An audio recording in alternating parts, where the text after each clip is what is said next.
Wait, sir. 1 second.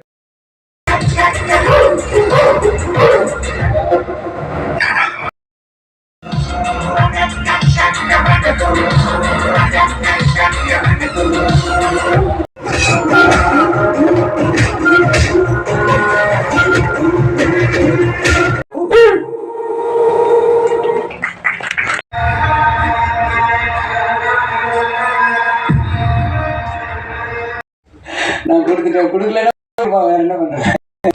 So எனக்கு ரொம்ப டைட்டிலுக்கான இடத்துல அது வந்திருக்கு. ரொம்ப சந்தோஷமா இருக்கு. திருக்குமரன் வந்து இந்த டைட்டில் யூஸ் பண்ணி ஒரு நல்ல படம்.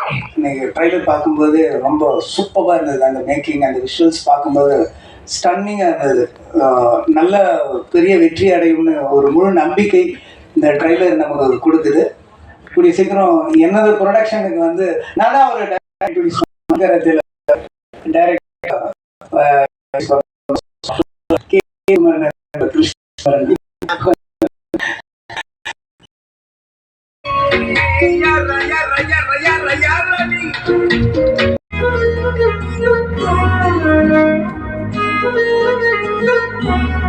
பிடிச்சிருந்தது.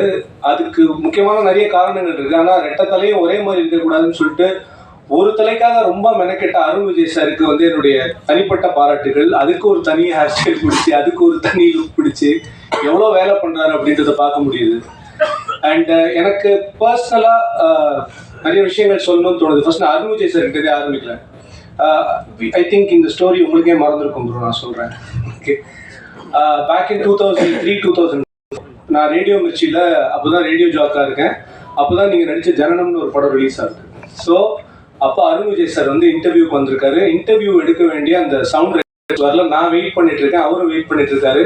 ரொம்ப பொறுமையாக, ரொம்ப காமாக ஒரு 15 to 20 minutes எதுவுமே பேசாமல் இப்போ எப்படி சிரிச்சிட்டு இருக்காரோ அதே மாதிரி தான் he was there. எனக்கு தெரிஞ்ச அந்த பொறுமையும் அந்த டெடிக்கேஷனும் தான் இன்னைக்கு அவர் இருக்கிற இந்த உயரத்துக்கு காரணம் அப்படின்னு நினைக்கிறேன். ஏன்னா அந்த மாதிரி வந்து சில பேர் நான் அந்த டைம்ல வந்து ரெவல்யூஷன் கிரியேட் பண்ணுச்சுன்னு சொல்லலாம் ஆண்டி சார் அதோட எடிட்டிங் அப்படின்றது.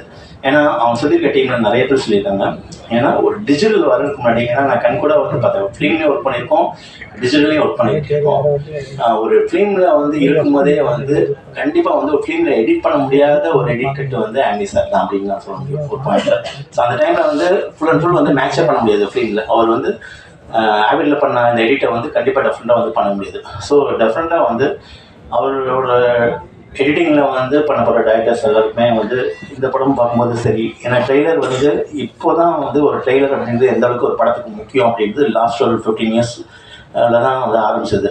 ஸோ அந்த ஒரு ஜென்ரேஷன் வந்து அவர் வந்து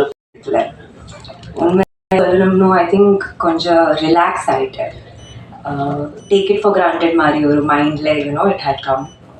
and I think that is one of the biggest lessons that I have learned. Yenana, because in cinema, romba mukhyamana oru vishayam irukku. How hungry you are for your films, how hungry you are for your characters. Innum better seyanum irukra pasi.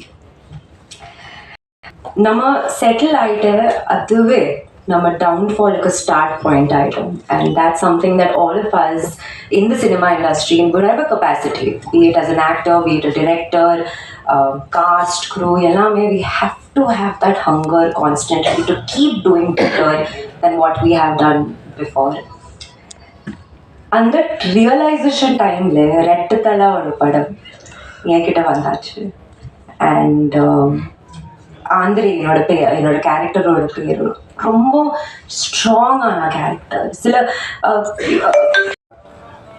Really happy இந்த ஒரு டீமோட work பண்ணதில் எனக்கு ரொம்ப ரொம்ப சந்தோஷம். வணங்கானுக்கு அப்புறம் ஒரு கம்ப்ளீட்டாக ஒரு வேரியட் ஸ்கிரிப்ட் வேறு மாதிரியான ஒன்று பண்ணணும் அப்படின்னு நினச்சிட்டு இருந்தேன். அப்போ தான் திரு சார் இந்த கதையை எடுத்துகிட்டு வந்தார். ரெட்டத்தலை கதையை கேட்ட உடனே எனக்கு பயங்கர என்கேஜிங்காக இருந்தது. அண்ட் இப்போ இருக்கிற காலகட்டத்துக்கு ஒரு தியேட்ரிக்கல் ஃபிலிம், ஏன்னா இப்போ அதுதான் ரொம்ப முக்கியம். தியேட்டர்ஸ்க்கு ஆடியன்ஸ் வராங்க, அந்த ஒரு எக்ஸ்பீரியன்ஸை கொடுக்குற மாதிரியான ஒரு கதையாக எனக்கு இருந்தது. அண்ட் இமீடியட்டாக we started. And thanks to Bobby Balachandar, எங்களோட தயாரிப்பாளர். எல்லோரும் சொன்ன மாதிரி ஒரு பேஷனட் ப்ரொடியூசர்ஸ் இப்போ நம்ம கூட இருக்கிறாங்க அப்படின்னும் போது ரொம்ப சந்தோஷமா இருக்கு. அது பாபி சார் அந்த ஒரு ரகத்தை சேர்ந்தவர் தான். Is very passionate about cinema. So இது வந்து ஒரு வாரணத்துக்கு காரணம் one of the reason Manoj Dinu அண்ணா is not here right now, but thanks to him. So எல்லாமே வந்து ரொம்ப பாசிட்டிவாக ஆரம்பித்தோம் அண்ட் பாசிட்டிவாக என் பண்ணோம். இன்னைக்கு ட்ரெய்லர் லான்ச் வரைக்கும் வந்து கிறிஸ்மஸ் டிசம்பர் 23 படம் ரிலீஸ்னும் போது ரொம்ப ரொம்ப சந்தோஷமாக இருக்குது. And Antony sir is one of my favourite editor.